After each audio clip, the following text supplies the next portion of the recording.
So Francis Bach is a French researcher who, after completing his studies in France, went to had his PhD in Berkeley, United States, and then came back to France, where he's now a lead researcher, directeur de recherche at Inria and the group at ENS, and he's now a highly recognized scientific figure. In particular, he's been made part of the French Academy of Sciences last year. And so I'll leave you the floor, Francis, for your presentation. Okay, so thank you very much, Gilles, for the nice introduction. And I would like also to thank the organizing committee for the invitation. So today I'm going to talk about the interactions between machine learning and optimization. So this is one domain in mathematics, among others, but there's a rich interaction with artificial intelligence. And there's a strong variety of contributions, from very quantitative to only qualitative, and lots of open problems. So what I will do in this short presentation is to present some of them.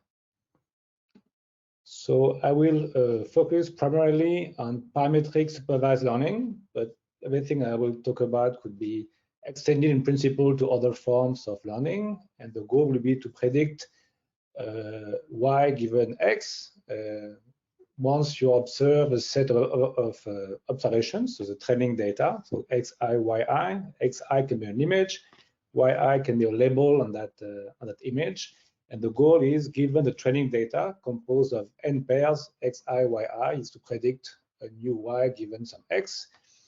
And this is done through typically a prediction function, h parameterized by theta. Theta will be the vector of parameters. There are two classical examples to make things concrete. You first have linear predictors. So here the key is that this is linearity not in the inputs, but this is linearity on the parameters. And you can use some feature vector phi of x to do some large set of nonlinear features can be used for phi of x. This will be easy for us for optimization. And this applies to many problems in advertising, marketing, and all problems where you can build some expert knowledge, either because there's not enough data or because there is strong expert knowledge. So here the difficulty in terms of optimization is that both n, the number of observations, and d, the number of parameters, is very large. This will lead to what we will see convex optimization problems.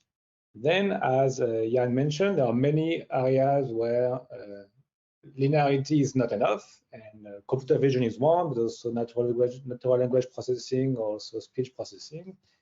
And here I give the example of computer vision, but the input is x is an image, y a label, dog or cat, and we are considering a sequence of operations which start from the data x, some linear operations, matrix multiplication plus some non-linearities, and this defines a neural network. Okay, and it's deep when you have many layers. So we consider some. Sorry for the interruption. So we consider some. So we have some data, and the way those models are learned in practice is by minimizing some empirical risk. So you formulate the machine learning problem as optimization, and where you form a data fitting term, where you average over the training data some loss between what you want to predict, yi, and your prediction, h of xi theta. Think of the loss as being least squares if you prefer. But if yi is a binary label, people typically use another convex loss, like the logistic loss. Then you add some regularizer to avoid overfitting. So this is very classical in mathematics to have such formulations. So we see that we can formulate machine learning as an optimization problem, but keep in mind that this is just a mean to an end. The goal is not to do well on the training data, but the goal is to do well on unseen data. It's not going to be the main topic of this talk, but keep in mind that we're really there's some statistics at play here. We want to generalize to other data. All right, so there's a classical like dichotomy in optimization. You have the so-called easy problems, which are convex, and the hard problems, which are non-convex. So of course, this is like very caricatural. And for machine learning, this corresponds to linear models versus non-linear models. So let me first go over the so-called easy problems, where when you have linear predictions. So this corresponds to convex loss. Excuse me for 1 minute. Excuse me 1 minute, something urgent. Oui. Okay, excuse me. This is what it means to have young kids at home. Not so young, but still kids. All right, sorry about that. So let me go back. So we have the consequence of convexity is that there are some efficient algorithms on which you can have some quantitative runtime and statistical guarantees. Okay, so this is quantitative. So give me your data. I can reasonably tell you how long it's going to take, and I can estimate the way it's going to perform on unseen data. And this has led to what I call the golden years of convexity in machine learning, okay, from 95 to like now, where has been a possibility of having this joint, like this possibility of having some good guarantees. So this started with SVMs, same kind of method, but there is like the sparse wave, which is still a bit active, and optimal transport. And what I will focus on today is stochastic methods for large-scale learning. All right, so now I'm going to look at algorithms to do optimization. Okay, this is a goal of optimization. So I'm going to minimize some finite average. So this is the specificity of machine learning, is that we have the cost functions are averages, and typically averages of losses on a single pair of observations, but this could also be a mini batch of data. So first algorithms were all algorithms, most algorithms are gradient based, and where you go down the negative gradient. So here this is the image in 2 dimensions, but you should imagine this is like in 1 million or 1 billion dimensions. And so you go down the negative gradient, and in the context of machine learning, you have to compute all gradients at every step. So you make a lot of progress every time, because this costs you a lot, because you have to go through your entire training data. Then people come up with the so-called HDD, okay, which is a misnomer because it does not always go down. It's stochastic, and you take the gradient step and get some noise, and we end up converging like in the vicinity of the global optimum. So this is like very efficient iterations, because you only select one observation at every time, but this may take a while to converge because of the oscillations. So one key contribution of my lab in the last like 10 years is the so-called variance reduction techniques, which is trying to get the best of both worlds, having some fast convergence, okay, with few iterations, and each iteration being slow. So this started with joint work with Nicolas Leroux and Mark Schmidt, and also I should mention the work by Johnson and Zeng, which is of a similar nature. So the idea is to start with the stochastic gradient, which you see here.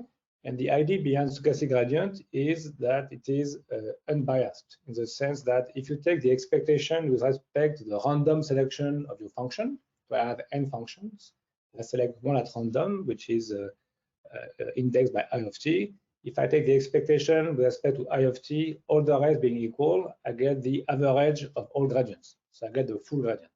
So this is the gradient is set unbiased because it has a correct expectation.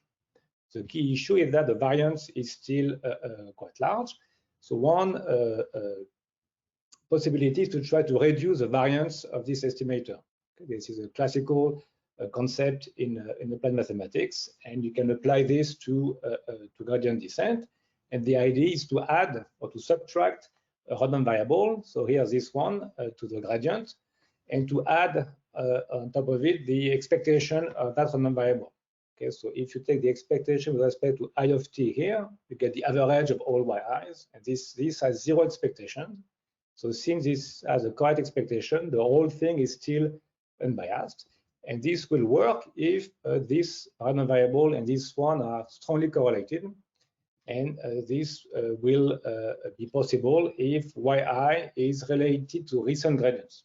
Okay, so essentially, you're going to use as a control variate recent gradients, which you need to store. And this allows you to reduce the variance significantly, and we end up in this very simple plot to a strong acceleration. So beyond, like, of course, 2D plots, this can be formalized quite precisely. So if you give me, let's say, like linear models for the logistic loss, then this you can compute what is called a condition number, okay, essentially a ratio of eigenvalues of the Hessians. And in most cases, for convex objectives, this condition number is of the order of the number of observations. So think of kappa being equal to n. And now we can compute running times to reach some precision epsilon with gradient descent, as I've mentioned. So you get a log of 1 over epsilon because you have exponential convergence. Okay, so only logarithmic in the precision, but at every time step, you have to access all gradients. Okay, so you pay a price of n because you access n gradients at every time. The opposite is SGD, where you lose the term in n because you access a single gradient at every time, but you lose this exponential convergence. And all those various reduced techniques allow you to get the best of both worlds with a log in terms of the precision, so you converge exponentially fast, but you replace the product of n plus kappa as a sum, and this can be a gain up to an order n. So if n is 1 billion, this makes a big difference. But beyond having like well-defined convergence rates, there is in practice, and I will show an example, the behavior is reasonably similar. Okay, so this is one area. If you have convex objective functions, where the theory is reasonably close to the practice, and even better, you can use theoretical arguments to suggest improvements. One of them is like acceleration, often called Nesterov acceleration or momentum. The precise setup of momentum can be done by using like theoretical arguments. You can also imagine non-uniform sampling, like sampling some functions more than others, and this directly comes from theory. In practice, this works. Okay, so this is a very classical thing that we do in optimization. We run algorithms and we compare them and see how fast they go to the global optimum. And here you see in that plot for classical spam detection benchmark that this is all the deterministic techniques. Okay, so they go quite slow. SGD is reasonably fast, and those new reduced variance techniques are getting the machine precision after 30 passes. Okay, so this is the first half of the talk, convex problems where things are reasonably well understood. The question, what about deep learning? So let's consider like the simplest example of deep learning, like a feed-forward neural network with so only here 3 layers. So first, compared to what Jan presented, this is a strong simplification. Okay, so there's typically convolutions, typically pooling, and various other additional things which I'm not going to consider. It's already quite difficult for the analysis.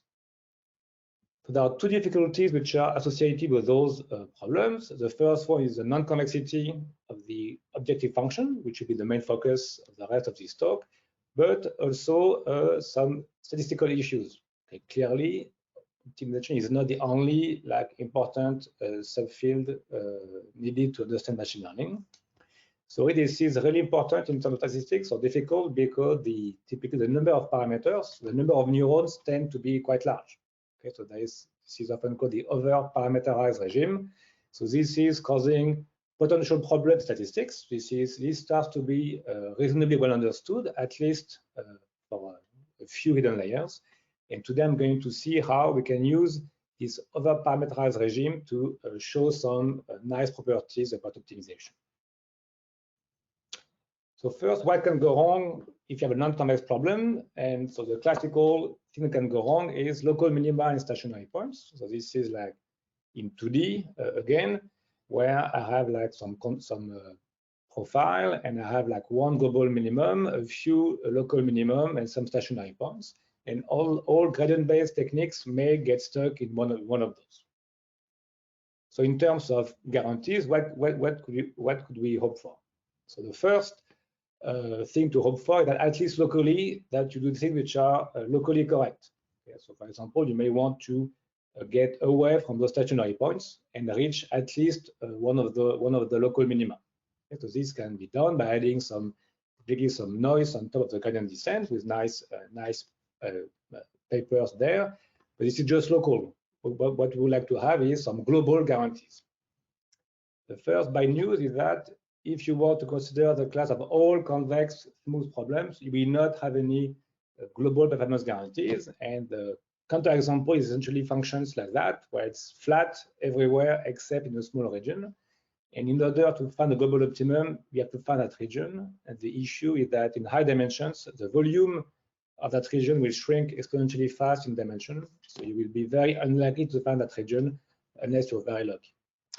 Then colleagues would say, who cares about optimizing those functions? Okay, why not focusing on a special class of functions to get some better guarantees? This is exactly what I'm going to do.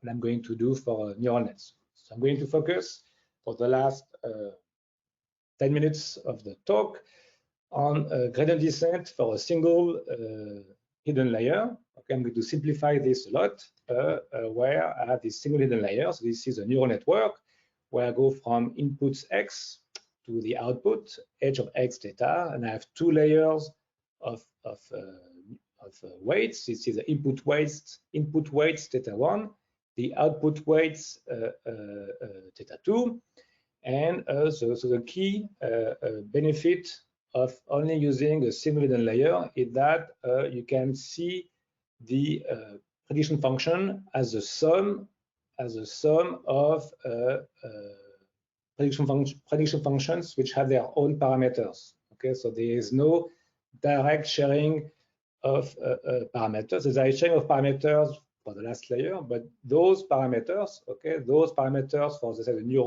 hidden neuron number 1 are not shared with the one from neuron number 2. And overall, I get like a sum of independently parameterized function. Okay, so this will not extend to deeper networks, and this is still like an open problem on how to extend the analysis I'm going to present to those like larger networks. Then the goal will be to minimize some risk. Okay, and I'm going to assume the risk is convex, and this one is a weak assumption. Okay, so logistic loss is typically used even in the deepest network. So how are we going to tackle this? So the main insight, which is classical in applied mathematics, is when you're looking at the over-parameterized regime, then this large sum, okay, you can see it as an expectation, okay, over some distribution d mu. And if d mu is the empirical distribution of your set of weights, this is just an equality. And the idea will be to use what is called a mean field limit, where when the number of Diracs goes to infinity, you're going to tend to converge in distribution to some distribution with a density. And now you're going to analyze what's happening on that density. This is a much more complex object, but the idea is now that you have so-called linearized the problem, because you went from a nonlinear parameterization in WJ to a linear parameterization in nu. Okay, it's infinite dimensional, but it's linear. So this is back from Baron and others, and this is like a classical setup to understand like neural networks in the over-parameterized limit. So I'm going to describe now joint work with Enaik Shiza from 2 years ago, and the idea will be to consider this neural network learning problem. So if C is just hidden neuron, this is exactly what the neural network problem is about, trying to minimize this. This is done typically by gradient descent techniques. Okay, I'm going to follow the gradient of the cost function, and you can compute the gradient by using backpropagation. And here I'm going to consider an idealized version of gradient descent, which is a gradient flow. So instead of making like here, instead of making like big steps are going to follow like smoothly the line of steepest descent. Okay, so this is a traditional idealization of gradient descent, which makes this analysis possible. So the first question is, when the number of particles, the number of hidden neurons go to infinity, is there a limit? Okay, and there is a limit, and the limit is called the Wasserstein gradient flow, and using the theory of optimal transport. So here I'm not giving any details, but essentially, if you consider the measure that I was describing earlier, mu of W, it satisfies some partial differential equations, which is classical in the context of optimal transport. What I want to focus on now is on the properties of that gradient flow. So what we showed with Lenaik is that this gradient flow essentially will converge to the global optimum. Okay, so it's a dynamic where you may get stuck in local minima. Okay, this is well known from the neural network practice. If you have a small network, it may get stuck. But as soon as the number of neurons go to infinity, then those local minima will start to vanish. And of course, there will be some assumptions. So if you want to see all of them, you can see the paper. But I want to focus on the two key ingredients. This is where I think the mathematics can help a bit practice by finding what are the key properties that makes algorithms like work in practice. And the two properties here are homogeneity and initialization. So let's have a look. So homogeneity means that the set of basis functions, the prediction function psi of W has to exhibit some homogeneity. So if you multiply a parameter by 2, then the output is multiplied by a power of 2. This happens to be true for neural networks, at least with respect to the hidden layer. And if the activation function happens to be the so-called rectified linear unit, so the positive part, then this is globally homogeneous. So if you multiply all parameters by 2, you multiply the output by 4. Okay, so this is we need that assumption for this result to work. Second assumption, this is like a good initialization. Since we have a dynamics where we can get stuck, we have to initialize correctly. And it happens that the way that people are typically using those neural networks, which is by initializing all neurons randomly, actually works. Okay, you need for our result to have a uniform mass in all directions, and this is like corresponding to what people use in practice. First, one key aspect is that it's only qualitative. I wish we were able to tell you that I need that many neurons to achieve that behavior, and that once I have that many neurons, it takes me a given amount of time, like I had for convex problems, but I still cannot. Okay, so there's still a lot of work trying to get to those quantitative type of statements.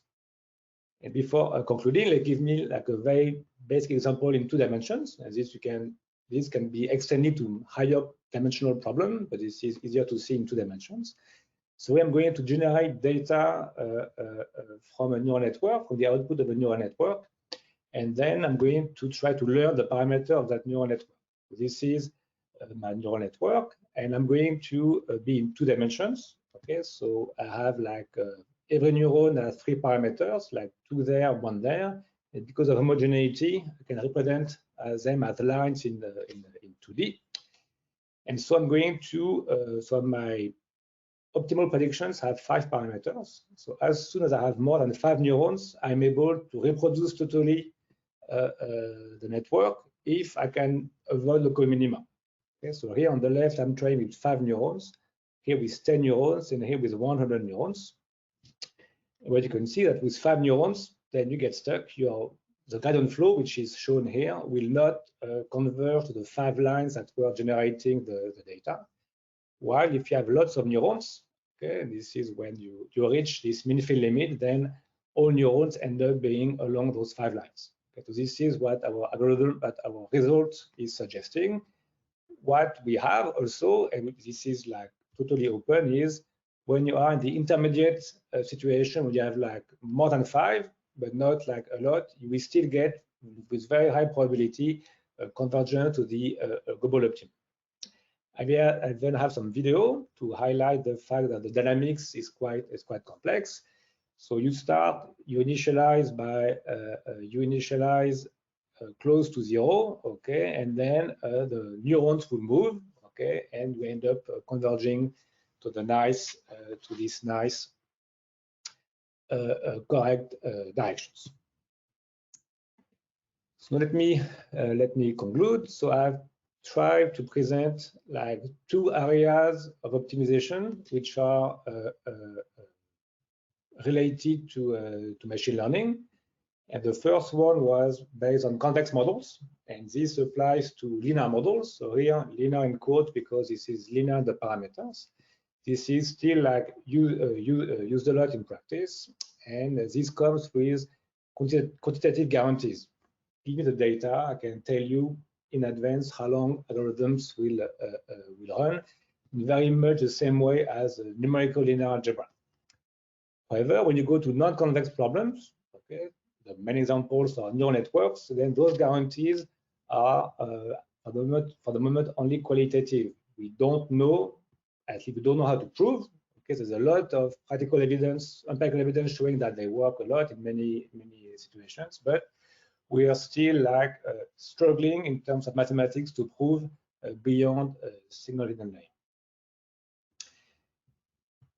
So in terms of open problems, I've mentioned there are many of them, and of course, I will not list all interesting open problems like in one slide. Let me focus on 2, which I think are, which I find interesting. The first, of course, is to get those quantitative guarantees I was mentioning, okay, both for like a small number of hidden layers, but as well for the deeper models. So here, I don't expect to get like guarantees for a very complex full network, but the hope is to obtain some partial quantitative guarantees allowing to suggest or confirm which heuristics are in fact justified among the neural network community.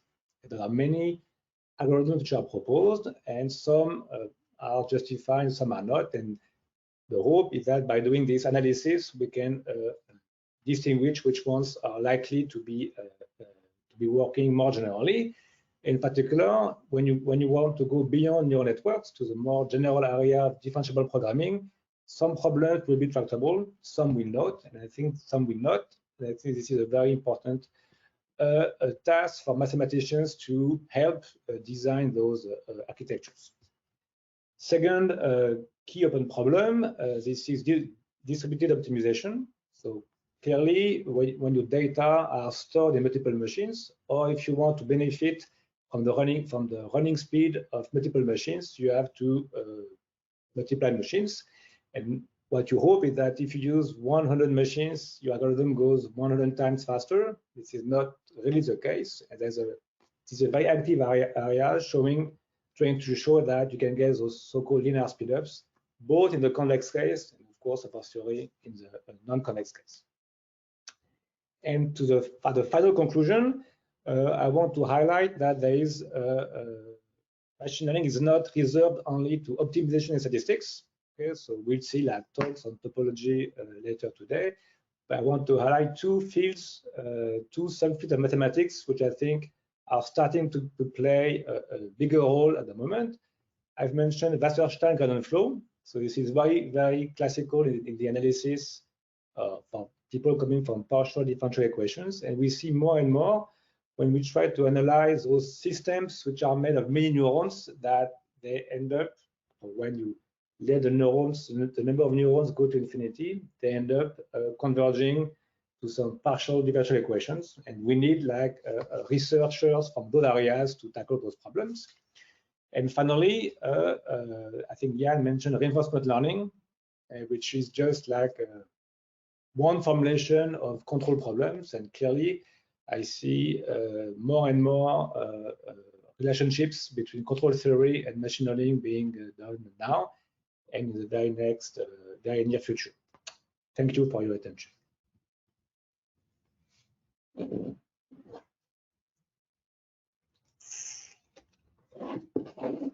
Hello, Francis. Thank you a lot for your talk. Thank you a lot for also being at the same time clear and very efficient. So I think we will be able to have a a short pause soon as actually as planned. So there were many questions asked by the audience, so I will only be able to ask really a couple of them. And I apologize for all the others who asked also interesting questions. So one question was concerning variance reduction method or that you presented. Is there a problem of storage since you need to keep far more computations, in particular for huge data sets?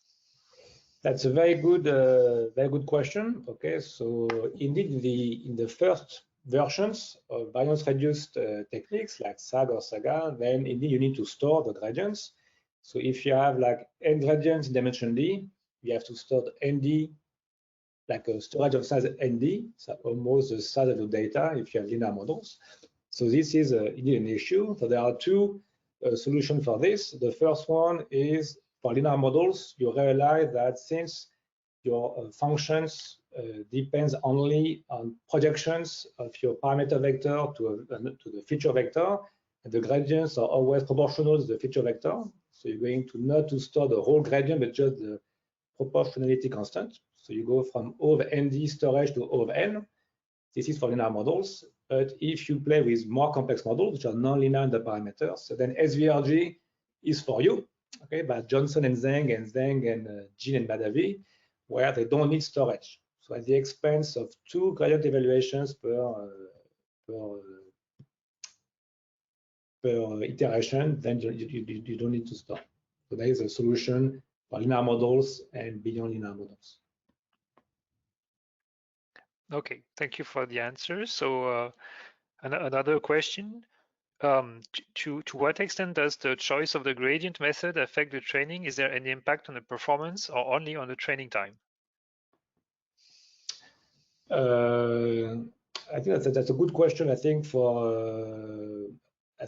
I will respond for the non-convex for the non-convex problem. So I think most architecture which are designed at the moment are designed with the SGD in mind.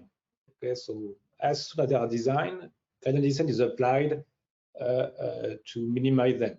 Okay, so there's a selection bias that will only architectures which can work with gradient descent will emerge because this is the algorithm which is tested first.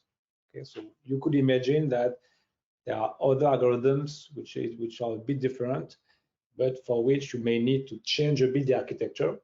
Okay, like to me, this is like a nice area of research is to start to design architectures and algorithms together, okay, and not first the architecture and always the same algorithm, which is a gradient descent.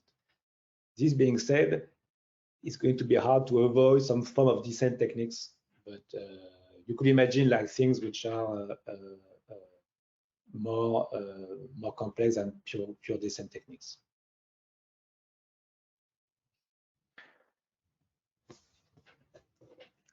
Okay, and finally, we had, so thank you for that answer.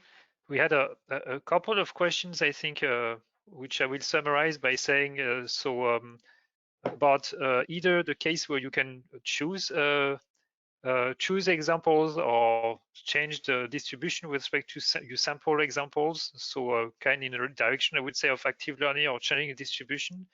Is that, you have any comments in that direction? Yeah, I think it's very interesting, but it's very hard. Okay, so I think I've tried several times and like failed a few times. So the idea of saying, oh, I want to select good, better, like more informative, like examples, either to do bigger guidance steps. Okay, so this is possible. But what you mentioned is maybe I can ask for labels for only a subset of my examples.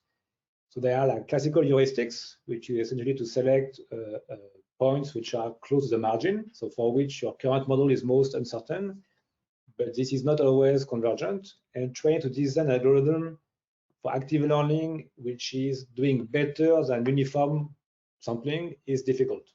It's still very important, and I think we are missing something on how to get both like good practical performance and also good guarantees. I think this is very important, and this also is related to semi-supervised learning. Okay, so I think in many problems, and so you have a small amount of labeled data, a lot of unlabeled data. Okay, so one way to do self-supervised learning, like Yann has said, but self-supervised learning is part of a bigger problem, which is like semi-supervised learning. And I think that this is really a key open problem. And to me, semi-supervised learning and active learning are very related because they all rely on having lots of unlabeled data.